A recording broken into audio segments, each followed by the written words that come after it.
తిరిగి నీకు గడపలు దాటుతుంటే మళ్ళీ రా తల్లి అంటూ కళ్ళ నీళ్ళారగించి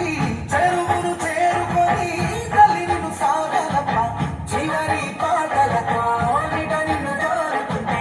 జన్మని వేడుకలే తెలంగాణలో పుట్టి పూల పల్లకి ఎత్తి లోకమంతా తిరిగే సంగతి